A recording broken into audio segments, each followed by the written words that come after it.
такой бинокль. 1930 год.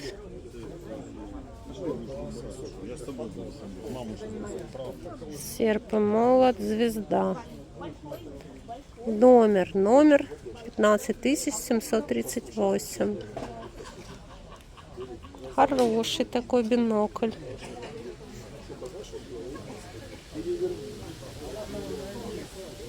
Кому надо, приходите. Так, приходил ко мне только что подписчик. Принес мне подарки для моего будущего музея. Он уже мне как-то приносил коробочку, кто помнит. Смотрите, что он сейчас принес. Нашел у себя, разгребал, вернее, закрома. И нашел такие вот щипцы старинные для завивки усов. Ну, предположительно для завивки усов, а там может быть для завивки волос. В общем, такие старинные щипцы, интересные, 19 века. Никаких опознавательных знаков, клейм на них не присутствует, но так видно, что это вещь из той эпохи. Интересные здесь, видите. И открытки. Он знает, что я люблю старые открытки, фотографии. Вот такая вот открытка. Здесь что-то было подписано, но, к сожалению, кто-то это все позачеркивал еще давным-давно. И такая открытка, чем она удивительна, я сейчас вам покажу. Здесь написано, он говорит, это же для вас подписано. Но это подписано еще в те годы, дореволюционные. Подписано: дорогая Таня, сердечно поздравляю с днем твоего ангела. Желаю всего хорошего. Анюта Волкова. Представляете? Это всегда меня очень радует, поднимает настроение. Бывает, вот так вот сижу, настроения совершенно нет. А тут раз, вот так, негаданно, нежданно приходят подписчики. Спасибо им огромное. Написала мне только что сумасшедшая женщина. Подлая гадюка, ты когда показывала портсигары, русского Чайковского ты показала, а нашего Богдана Хмельницкого ты промолчала.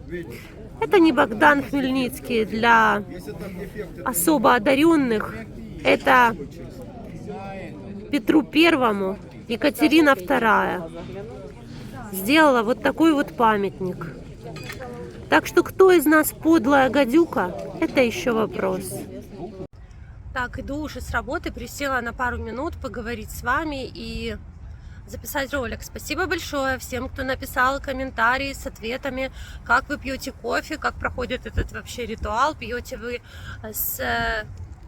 Такой милый пес. С кофеварки или... Простите, с турки, с кофеварки или с кофемашины современной. Многие ответили, что все-таки используют турку для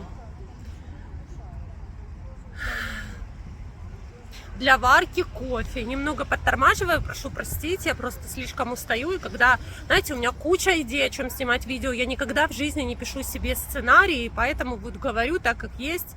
Стараюсь говорить быстро, но иногда подтормаживаю, потому что мысли все-таки путаются.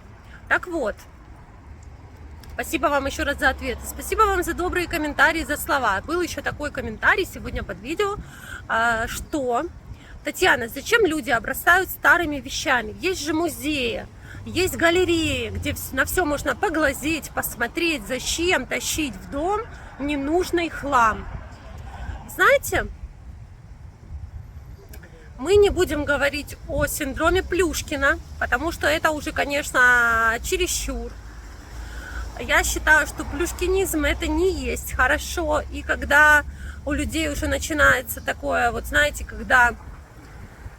вещи выживают хозяина из своего родного дома, такое тоже, кстати, бывает, поэтому здесь ничего хорошего нет, когда, вот, знаете, уже боком ходишь вокруг своих вещей, это плохо, но, когда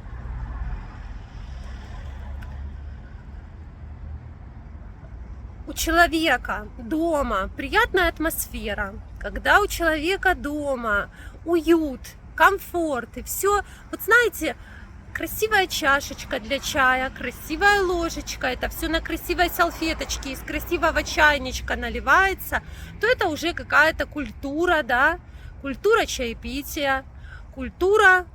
Вот, кстати, знаете, последние годы люди разучились, вот вместе нету этого ритуала, ну, дай бог, чтобы он был, но вот я даже по своей семье сужу. Амиран ест в одно время, Нора ест в другое время, я ем в третье, Ромас в четвертое. А так хочется, чтобы каждый вечер за ужином все собирались за одним большим столом с красиво убранной скатертью, с красивыми салфеточками, да, чтобы за обедом люди собирались и наливали суп. Я говорю, насыпали суп, но в данном случае наливали, скажу. Из супницы, да, не из кастрюли, а из супницы, из супника. Некоторые люди говорят супник, но все-таки супница. Чтобы это все было красиво подано. К сожалению, это все у нас... Мы куда-то постоянно бежим, мы торопимся, у нас нет вот этой вот размеренной жизни, которая была у людей раньше. Мы разучились радоваться жизни, мы разучились радоваться простым мелочам, мы не можем остановиться, спокойно сесть, поесть. Все происходит в попыхах, все очень быстро, а это плохо. Ну, это мое мнение такое, поэтому, знаете, вот когда человек все-таки может создать вокруг себя уют, что же здесь плохого? Почему такие вещи должны быть только в музеях, если раньше они были в домах? Ну, и тем более, вы знаете, на самом деле это не стоит каких-то сумасшедших денег. Повесить какую-то картину с барахолки у себя дома, либо нарядить елку старинными винтажными игрушками. Или купить какой-то красивый сервиз винтажный, это тоже не стоит. Поверьте, винтажный сервиз, он стоит зачастую дешевле, чем вы покупаете, допустим, в современном посудном магазине какие-то современные чашки, тарелки, безликие. Ну, на самом деле, на вкус и цвет товарища нет, у каждого на этот счет все-таки свое мнение. Кто-то категорически настроен на... чтобы все было по-современному, по-новому, никакого старья. Есть такие люди, кстати, я встречала таких людей, у меня и зрители такие есть, которые вот говорят, если кто-то с этой тарелки ел, я не буду есть, мне нужно новое, запечатанное, я брезгую, ну вот так вот. Но у меня всегда напрашивается вопрос, а когда вы приходите в ресторан или в кафе, вы осознаете, что кто-то до вас все-таки ел из этой тарелки, ее просто помыли? То есть, что с барахолки, что... Вы понимаете, да, что в кафе кто-то из этого уже кушал. Поэтому вот как-то вот так.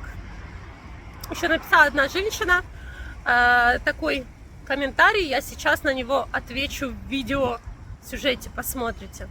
Друзья, хочу сразу же всем пожелать хорошего вечера, мирного неба, крепкого здоровья. И помните, самое главное, что все войны заканчиваются миром. Не забывайте поставить видео лайк и подписаться на канал, кто еще не подписан. Мне будет очень приятно. Так, такая вот книжечка попалась. Она маленькая. Тарас Шевченко «Гайдамаки».